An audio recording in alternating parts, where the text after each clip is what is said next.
Hello, everyone, and welcome back to another episode of the Is It Just Me podcast, the show that's all about unpopular F1 opinions. Why we've decided to make a show that is going to anger at least 50% of our viewers, I've still not quite decided, but I guess the answer is for your entertainment. So another thing that's here for your entertainment, hopefully, is Formula One, which is finally starting again as of Friday. Luke, you and I are unfortunately not on our way to Austria, but that doesn't mean we're not as excited to be covering real racing finally, does it? Oh, absolutely not. No, it's going to be wonderful to have some proper on-track action again. We've had a long wait.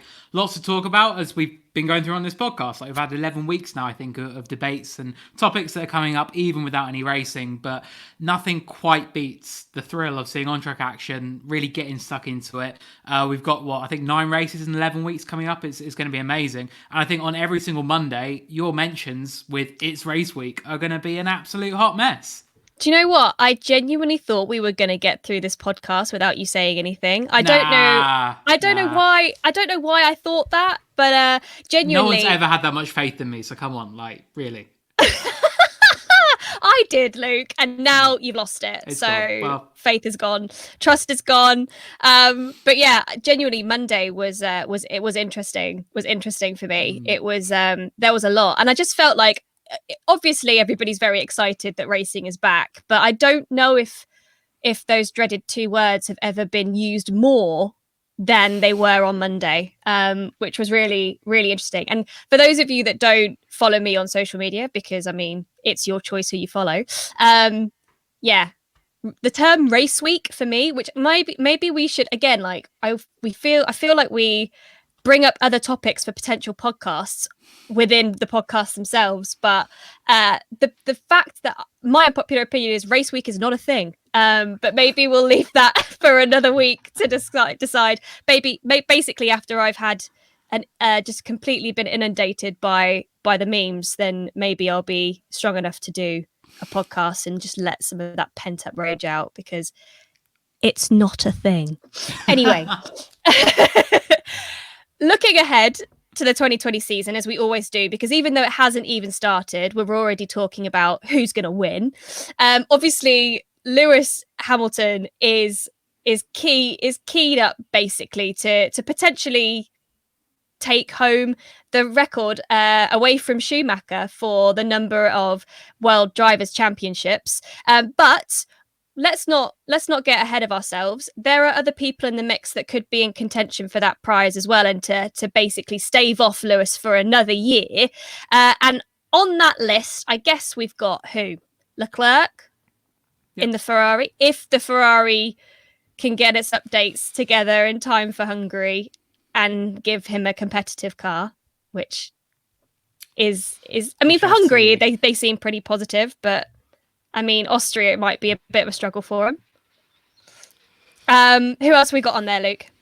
Well, obviously, Sebastian Vettel. I think we're seeing a lot of sort of theories flying around now that because he knows this is going to be his last season with Ferrari, that he could give him sort of the second win to really go out on a high. And it would be a real sort of fairy tale story, I think, if he were to finally capture that elusive title with Ferrari that he's always wanted, just as the team has already decided to get rid of him. I think that would be a certain poetic justice to that. But it's definitely a contender. I mean, Vettel, he's a quality driver we can never discount. Max Verstappen, he's the other one as well. I think particularly looking at Austria this weekend, it's a track, obviously he's won there the last 2 years. The Red Bull Honda partnership, that's been growing year by year. I mean, they're really hitting their stride towards the end of last season. We know for Austria, they've got updates coming for not only the car, but also for the power unit as well. And I think there's a real sort of positive vibe coming out of that team. So I think there's lots of drivers looking at this shortened season going, yeah, this could be my year. This could be the final chance to dethrone Lewis Hamilton. But obviously there's one person we've not mentioned who is indeed today's topic of conversation, and that is, of course, Hamilton's teammate, Mr. Valtteri Bottas. And with that in mind, today's topic is it just me, or is 2020 really Bottas's last chance to win the title? What do we think? Well, I mean, there's lots to get into with that. I think it's Bottas. Obviously, this will be his fourth season with Mercedes now, and he's really grown. I think year by year, he made a really good start. Obviously, parachuted in very last minute to replace Nico Rosberg when he announced his retirement after winning the title in 2016. And since then, we've seen Bottas sort of in this, I guess, number two role. Obviously, Lewis Hamilton, he's gonna steal the show. He's always going to be the front running guy, it would appear. But Bottas in 2017, a really good start to his life with Mercedes, finished third in the championship, had a really rocky 2018, but then last year really bounced back, finished runner-up in the championship, by far his best year in Formula One. And we're kind of thinking like, could 2020 be the year that he finally makes that final step up and perhaps emulates Nico Rosberg and defeats Lewis Hamilton in a straight title fight? It could be a really big story. Absolutely. Shall we take a listen to what Felipe from Chile thinks to this topic? Because I think he gives us a good opener to start off with this discussion. Hi guys, hope you're doing great. Greetings from Chile. I would love to disagree with the topic, but unfortunately I think I can't. It may indeed be Bottas' last shot at the World Championship. Because at least for me, Mercedes has shown year after year that they're only keeping him as a second driver, and only while they wait for Russell to be ready. And he may be ready real soon. He's got great results in Williams. He won, I think, every quali against Kubica. So he needs and he will demand a better seat. The only question would be for me if Russell is going to accept being second to Hamilton, which I think would be something non-negotiable for Mercedes. And depending on the answer to that question and whether if Mercedes thinks Russell is ready or not, it may not only be the last shot at the title for Bottas, but also it could be his last year on Mercedes overall. Oosh. Not only the world driver's title, but actually his seat at Mercedes could be under threat from some younger contenders. So let's dive into that a little bit, Luke. So he says he wishes he could disagree, which obviously sounds to me like he's a Bottas fan. He thinks he's decent, but maybe that there are things outside of Bottas's control that would mean that if he doesn't win it this year, he might not win it again. Sure, yeah, and I think that's definitely something. I think what's the whole point of this podcast. I think that's why we sort of suggested it, that there is so much that goes into a title fight and to make it happen, and it's all going to come together. And I think Lewis Hamilton, he has been so dominant in recent years that he's always made it happen, basically, and got all the moving parts that you need in a season together to take those titles. And I think that looking at this shortened season, I think that's going to be the opportunity for a lot of drivers, I think Bottas included, that he will be able to hopefully take advantage of that and use that to his benefit, that instead of fighting Lewis Hamilton across 22 races as it would have been, at the moment it's only 8, it's probably going to be 14, 15, 16 maybe, something like that. So again, you're sort of just 2/3 of a season basically. But obviously Mercedes, they've got to sort of have that balance of power, I guess, within the team. And we saw with when Nico Rosberg was there with Hamilton, just how destructive it could be when you had two drivers going up against each other, and the mind games that started and the divides it caused within the team, because that was a really not a nice situation that Mercedes never wanted to go back to. So I guess that's kind of led to this idea that Bottas, of being sort of the obedient number two, the Valtteri, it's James called in Sochi a couple of years ago, obviously so famous now, that sort of sums up that, okay, Bottas, he's always going to be playing second fiddle to his teammate. And I think that is probably why a lot of people would say, well, he'll never win it as long as he's with Mercedes, because ultimately, as long as he's there, Hamilton will be there, and Hamilton will always beat Valtteri in a straight fight. But I guess a counter to that is that you probably thought the same in Nico Rosberg, that he didn't maybe have the outright talent of Lewis or the outright speed. Therefore, as long as they're in the same car, he's always going to lose. And he proved that wasn't always true. So I think Valtteri, it's an interesting situation, I think, that Mercedes has to manage this year, that they've always said there's no number two driver, but I think it's pretty obvious to everyone. I mean, what do you think? Is it pretty clear he's been the number two? Well, I mean, Toto did call him the wingman. Like as much as they are trying to hide the fact that they have a number one and number two position in that team, I think we've talked about it on other shows as well, about how in Formula One there is a kind of need for that dynamic, as you just pointed out, like managing the the kind of explosive relationships that can happen between two very talented drivers is not what a team wants, right? They want a superstar who's going to get them the drivers' championship and get them all the points, and then you want somebody else that's kind of steady Eddie, right? That's just kind of at least comes in at number 2, if not number 3, and allows them to sweep up the constructors. And Bottas does seem to be doing that. I mean, he had a very shaky 2018. I mean, I think that's safe to be said. 2018 was not a good year for Bottas, and finishing, what was it, 5th in the drivers' championship in arguably at least the best, well, maybe equal top machinery on the grid of that year. Not a great mark against your name. Other people also raise the fact that Bottas only seems to has always got a 1-year contract with Mercedes, hasn't he? He's never been able to lock in anything long term, which would suggest that, you know, maybe Mercedes are biding their time. He's a good person. I mean, I think I've just seen someone in the comments. I've lost the person that was saying it, but is essentially he's keeping Russell's seat warm, right? Is that what's going on here? Are Mercedes thinking longer term in terms of their future? I think they always are. Like, they always looking at the next generation of drivers. That's why they've had George Russell, Esteban Ocon, obviously, as well, as sort of part of their junior ranks, and they are always sort of thinking about the succession plan. And ultimately, with Lewis and Bottas, Lewis is 35 now, Valtteri's 30. So they've kind of got to think, okay, well, in 5 years' time, these guys probably aren't going to be racing anymore. But even so, I mean, Bottas at 30, okay, he's maybe not going to be around in 10 years, but he's at least going to be around in 2 years' time. So surely if there was that much faith in him, they would always give him a bit more than a 1-year contract. And I think that has always sort of been the question mark over how much faith does Mercedes really have in Valtteri, and that it's only ever been 1 year. But I think obviously, to look at the other side of that, I mean, Mercedes, they took a chance on him in 2017 to replace Rosberg. He was the guy they wanted. They got him, and they've helped him become a Grand Prix winner. Like, he's really, really impressed with the team. Finishing runner-up in the championship last year, has helped them win 3 Constructors' Championships now, which is kind of what you want your number 2 driver to do, I guess. But I think so long as you've got Ocon, maybe less so because he's in at Renault now. I believe it's 2 years that he's at Renault. Like, Mercedes can't recall him unless they want to buy him out of a contract.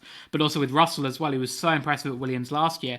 I think so long as those two are there, and so long as Valtteri doesn't have a long-term deal, there's always going to be a kind of, as you say, like, keeping the seat warm. Like, is he just a placeholder until they bring in like a real star in Ocon or Russell who could be the next Hamilton and team leader? I don't know. Because, I mean, there's already been talk about how Russell's going to be the Wunderkid, right, for Mercedes. I mean, he's in pretty poor machinery as it stands. I mean, we've not seen what the Williams is going to be like this year out racing, but whether or not they've been able to make much headway on last year, I mean, you'd hope that at least make some headway on last year, because that was pretty poor. But even then, people are still talking about Russell and his skills and his ability. And he was the youngest winner of the Autosport BRDC award. So he's always been talked about. He's always had this kind of protege, up and comer, which correct me if I'm wrong, maybe I just wasn't paying attention enough to kind of Finnish media, but I've never heard that being talked about Bottas before. He's always been, decent, good. He looked okay when he was at Williams, but I mean, I've got beef about Bottas in the Williams for one particular race that was 2015 Silverstone. For me, was when I knew for a fact that Bottas wasn't going to be world champion. What happened? So if you remember that race, it was quite unique because both the Williams jumped the Mercedes at the start and positioned themselves 1-2 straight off the bat. And it was, I mean, the whole of Silverstone erupted because holy crap, Williams are leading at Silverstone. It was such a wonderful moment. Even though obviously the home crowd wanted, I think, Hamilton to win, it was still amazing, and everybody had to fight back. And Bottas and Massa were right there, and then it started to rain, as it usually does at Silverstone. And I just remember that I think for all great drivers, they've got to show how skilled they are in the wet. I think that's one of the criteria that makes a world champion. And if not a great, that you can handle all conditions no matter what they're thrown at you. And he just, I guess maybe it's unfair to put all the blame on Bottas, but I remember there was a radio call where as soon as it started spitting, he wanted to come in and didn't want to stay out on slicks, and that was 100% the wrong move, because it was not wet enough around the rest of the track to call for inters or for wet weather tires. So it was just, for me, it was like it sounded a little bit like he just couldn't deal with that scenario. And from that point, I mean, he was almost gonna, he could have won that race, and in a Williams. I mean, okay, big feat you're already asking for, but that year they were fairly competitive-ish. Yeah. You know, they had a few good races. So yeah, for me, it was just from that moment, I was always a bit like, all right, well, you'll probably be decent, but I'm not sure if you're going to go the whole way. So that's the history of the reason why I think this is his last shot, but I don't think he will do it. Interesting. Okay. Well, I guess if I can counter that, I Of course. would say that Please do. I mean, that was his third season in F1, 13, 14, 15. So I guess maybe the experience wasn't there. And we do see a lot of differences between drivers in terms of how they develop and how they get better, basically. And so someone like a fine wine, they get better with age. I think in Lewis Hamilton's case, he's both. Like, he was amazing from the start, and he's got even better as he's got older. But there are some drivers who, to begin with, they just don't have the experience. And I think of Mark Webber, for example. Like, it took him 130 odd races to win his first Grand Prix. But then with Red Bull, like, he almost won the title in 2010. Like, he almost beat Vettel and Alonso to the title. Like, that's no mean feat. So I think that was only his third season. So I think that maybe a little bit of an experience showed there. Got to remember the guy, he went straight from GP3 and then had a year out of racing basically before going into F1. Mm-hmm. So I think his development was maybe a little bit different to other drivers. So it might take him a little bit longer. Does he lack that sort of star-like power, I guess, that he came in immediately and made it a huge splash? Yeah, definitely. I mean, his first year with Williams the car wasn't good, but it was a really, really quiet year. So maybe lacks I guess you could argue that George has shown with Williams, or what Verstappen definitely showed during his early career. But I think he's one of these drivers who can get a bit better with age. And we're now seeing, and as we'll get on to, I think he's really looking really good for this year. Like, he seems like he's in a really good place. And yeah, I just think his maybe a bit of a different career trajectory than we're perhaps used to. But I guess the point in F1 is that you don't get many second chances to shine. If you don't deliver, if you don't perform. I mean, we were going through his record, right? So in 2017 he finished third, 2018 he finished fifth, 2019 he finished second. So, 3 years at Mercedes, and last year he delivered the goods, I guess. I mean, again, there were a few wobbles, a few performances that potentially weren't great, but Lewis Hamilton had the same. Germany for the two of them was atrocious, but it wasn't like Lewis Hamilton had a flawless season and wiped the floor with everyone. Everybody had their moments, I guess. And Bottas, as we've said before, delivered what he was meant to deliver against a teammate that a lot of people would say obviously is world class. He's a 6-time world champion, and obviously he had a few races of note from last year. So, I mean, you said Australia. I disagree. Obviously. I don't get this. So obviously, Australia last year, he straight into the 2019 season, didn't hang about, win in the bag. I mean, as you said, finished 20 seconds clear of Hamilton. Yeah. What more could he have done? Well, to whom it may concern. Yeah. Yeah, a lot of people said that was directed at me. I mean, I'm not that big-headed. That definitely wasn't directed at me, but I guess indirectly it was. But we did actually start a rumor to another journalist that we said, like, well, we think Valtteri read one of your articles, mate. Like, apparently that was at you, and for a while he was like, wait, really? And, like, just to wind him up. Obviously it wasn't. But well, I guess it was just to the general media, wasn't it? Because that's another thing. It wasn't to the general media. Yeah, it was. I think it was. My understanding is it was a long-term sponsor who he broke off with because they felt he wasn't doing good enough, basically, and then he goes and wins the first race without them.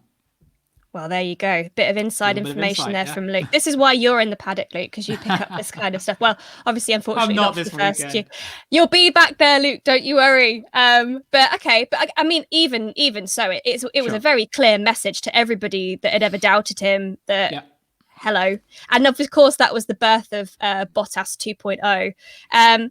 But after that, I mean, Suzuka, Kota, beat Hamilton in a straight fight. Very impressive. He did, but by that point, Hamilton had won the title. So, why would Hamilton, I mean, apart from to save face and because he likes to win, can we really count that as a fair? I mean, yes, let's count it as a fair fight. But I guess it was just, apparently, according to Mika Hakkinen, he's going to win the championship this year. Now, obviously, Hakkinen is not in any way invested in Bottas at all. Definitely not. But if Mika Hakkinen says it, then obviously it's going to happen. And we obviously had at the beginning of the year the Bottas 3.0 meme. So does that mean because we've had a bit of a pause, which Bottas seems to like, because obviously he said he was very honest, actually, wasn't he, at the start of last season about how it had been a really, as we said, 2018 was not a good season for him. And he used that winter break to really work on himself and to really train and to really develop himself as a driver. And as we said, came out of the blocks in Australia absolutely swinging, which was good to see. And that was obviously the birth of, as we said, Bottas 2.0. So does that mean now he's had an additional break, he's going to be Bottas 4.0 and genuinely untouchable? Man, yeah. I mean, I think I put this to him in pre-season. Actually, I was like, "Oh, you've sort of had this break. Like, is it Bottas 3.0?" And he seemed a bit tired of that sort of the versions that we seem to come up with, because every time he sort of rejuvenates, it's like, "Oh, Bottas 3.52, whatever." I don't know.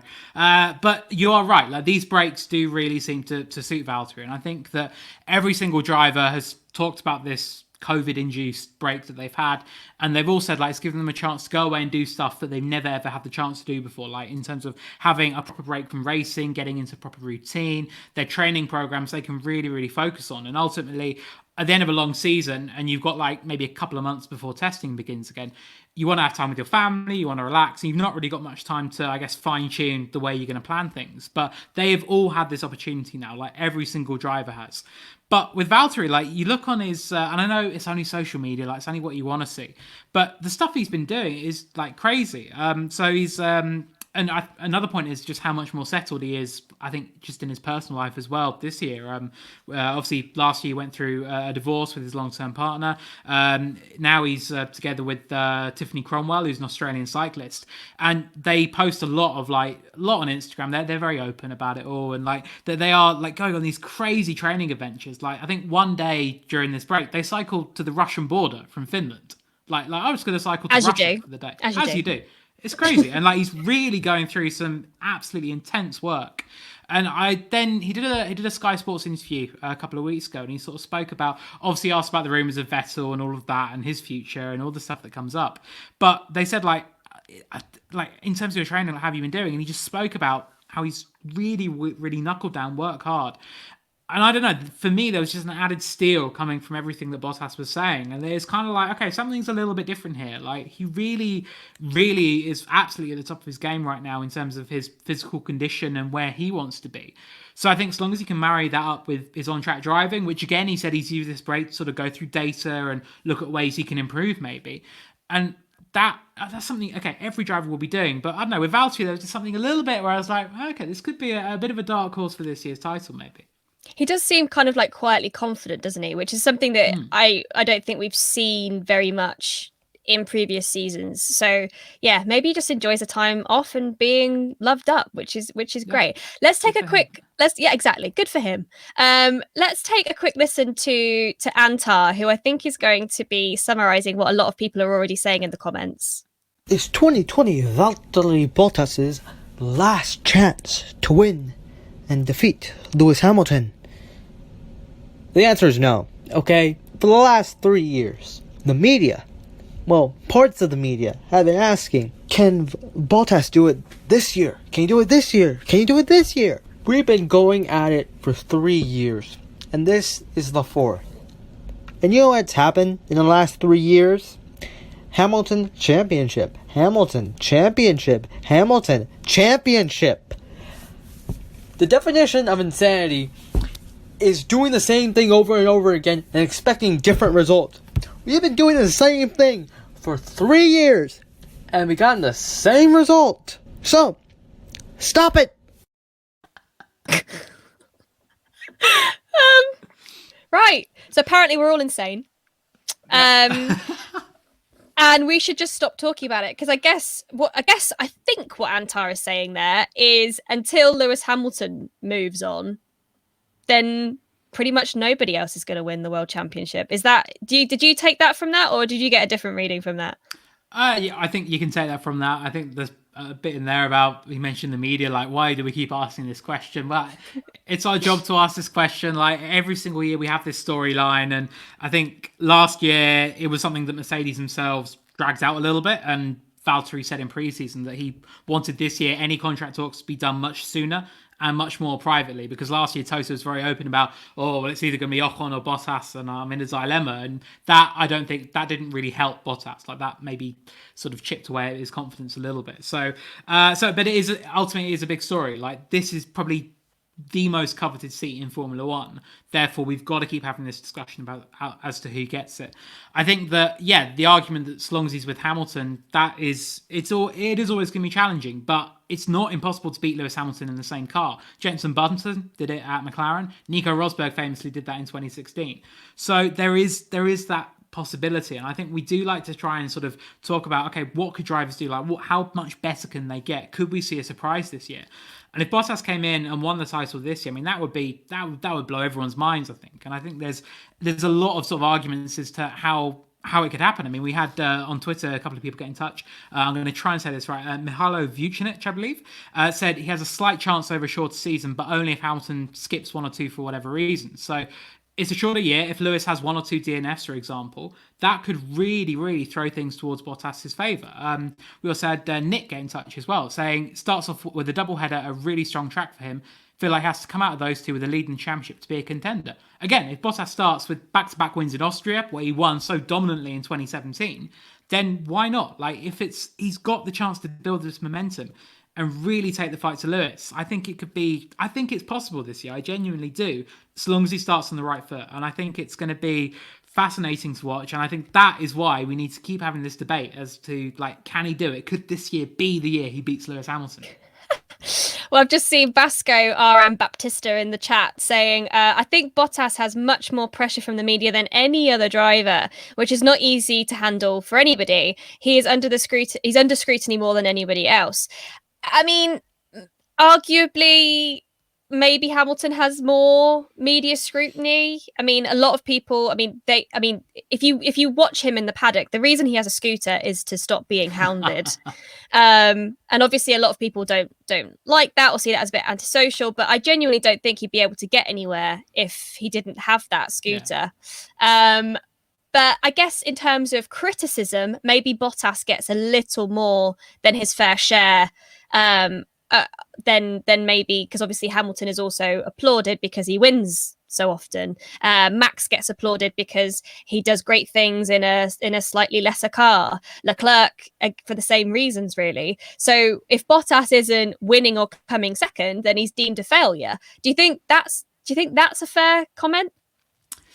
I think you're right in saying there's definitely more pressure on him. Yeah, I think because he is so easy to compare to Lewis because they're in exactly the same car. It's very, very easy to see just how good he is. But I think that we've got to remember that he's going up against one of, if not the greatest driver of all time. Therefore, I think he knows that beating Lewis, like, that's no easy feat. Like, he's really got to work hard. And as you've got on the screen now, Bottas means business. I mean, you've got to mean business if you want to beat Lewis Hamilton across the course of a year. You've really got to use every single tool at your disposal. Nico Rosberg, to do that, he went down a really radical, I think, explosive route in that he basically was win at all costs, and I don't think Valtteri would ever do that. But I don't think that's to his detriment. I'm not saying he lacks the sort of steel or the gall to beat Lewis, because he can do, I think, his talking on track without being perhaps as destructive. I think there's always going to be that pressure on him, but also, I don't know. I just think that when we come to look to Mercedes' long-term future, as I said earlier, Lewis is 35, Valtteri's 30. When Mercedes comes to think about the post-Hamilton era for the team, I mean, they're in contract talks in the moment. This is likely to be Lewis's penultimate, if not final, contract with Mercedes. I think Mercedes already got to think, okay, well, who's going to be our driver pairing in 5 years' time? Do we still see Valtteri there? Is he still going to be leading our team? Is he going to be the experienced hand to work with a less experienced, say, Ocon or a Russell or someone like that? Or is he just not quite what we're looking for? Does he not quite have that edge for us to say, no, we're going to trust you with our long-term future? Because Mercedes, I mean, they've been so dominant. Like, ultimately, they need the best drivers possible and available. Is Valtteri going to tick that box? I think a lot will rest on this year and just how much he can take that fight to Lewis. I think I do actually agree with you in that respect. I think that, you know, if Hamilton does kind of come to the close of his career, which, as you said, you know, in terms of his age, he might likely do. Who else would Mercedes pick? Unless they had both Ocon and Russell in that Mercedes, and they'd have a very young team, which I guess is a strategy that Ferrari are going down and have gone down, which is very unusual for Ferrari. Then I guess, yeah, he would be the most experienced person. And don't forget, like, the drivers put in a lot of development time and will be part of the car pretty much, you know, implicitly. So to have him there would be really, really valuable. So, I mean, I think a lot of people, I think we had at the top of the show, Felipe worrying that 2020 would potentially be Bottas's last season in Mercedes. What are your thoughts on that? Do you think that is likely, or do you think that they will at least give him a 1-year contract? I believe he will have at least a 1-year contract, probably another 1-year contract, to be honest. I think that I think Mercedes ideally would have had, as we all wish we had by now, a good chunk of races under our belt by this point in the season, to be able to make a judgment. Obviously, they could look at what George is doing in the Williams as well, because honestly, I think George Russell is the only person who could replace Bottas for next year. I don't think, as amazing as a Hamilton-Vettel super team would be, I just don't think Mercedes would go there and rock the boat too much. So I think that, yeah, ideally we sort of have a bit of a marker between the two of them, but obviously we don't have that. I think Mercedes will probably look at the opening few races of this year, and as long as Bottas can, I guess, be at the front fighting, make a really good start on the right foot, I don't see any reason for them to make any changes, like particularly with the cars being carried over as well. Like, we've seen some teams obviously making changes, getting new drivers in and everything like that, but I think for next year, ideally, you kind of want to have the same driver lineup, because those drivers will know that car inside out better than anybody else. Whereas if you get George Russell, then okay, he'll get up to speed quickly. He's a good driver. He's done that with cars before, but that won't be that can't match a whole season of experience in that car. So yeah, for me, I think Lewis will get another 2-3 year deal quite comfortably. I reckon Bottas will be put onto another 1-year roller, and then when we get to the end of, what will it be, 2021, then Mercedes also have Ocon back in the frame as well. Their option on Ocon is there. So then they can look at it and say, right, where do we want to go with our team in the future? Is it going to be Bottas until Lewis goes and then we bring in either Ocon or Russell? Or do we see Ocon and Russell coming in that bit earlier and replacing Valtteri for next season? Because Toto has again talked about the fact that he doesn't want to rush Russell into that senior seat. He wants to give him some time to develop as a driver, as you said, that a lot of drivers do need. And because the other thing as well, I'm not good. We're probably going to wrap up the show soon, but I just think that Bottas was put into that seat too early. Just as you said about development of it, some drivers need some development. I think it was just that bit too soon for him. Obviously, as we kind of briefly touched on, and as pretty much everyone at home will probably know, he was rushed into that seat. in a bit of a panic because Rosberg dropped a bombshell. Obviously, I think he'd been speaking to Toto about it, so I don't think it came as that much of a surprise. But it was still a bit of a okay, crikey, in goes Bottas, because he was pretty much the only driver that they could get at that point that wasn't under contract. So I don't pity him, because as we've said, he's doing an okay job. He's doing the job that he pretty much needs to do in that Mercedes, or at least had done for the previous season. So it's not a pity thing, but I just wonder if he'd had a little bit more time. And obviously the way that Williams went, maybe he did actually dodge a massive bullet. But I can't help thinking that top seat comes with a ton of pressure. And as much as you could be a really good and dominant driver, going up against Lewis Hamilton is going to have you criticised. If you're not as good, it's a little bit like if you're going to get up against Max Verstappen. I mean, his teammates haven't lasted very long either. So, when you're up against these, like what would be considered the superstars of F1, it is a difficult seat to hold. So I wonder if it was just a little bit too early for him. Interesting. I disagree with that, to be honest. I think that he came in again under strange circumstances, but he went from being, as Williams were then, like a decent midfield team to a top team. And I think Mercedes from the start, they weren't expecting him to immediately match Lewis or anything like that. They said it would take time to get up to speed. And he won, I think, his fourth race, I believe, in Russia. So, like, a pretty good start. And then maybe through 2018, that's when we sort of saw second season syndrome. And that's when it became a little bit more difficult.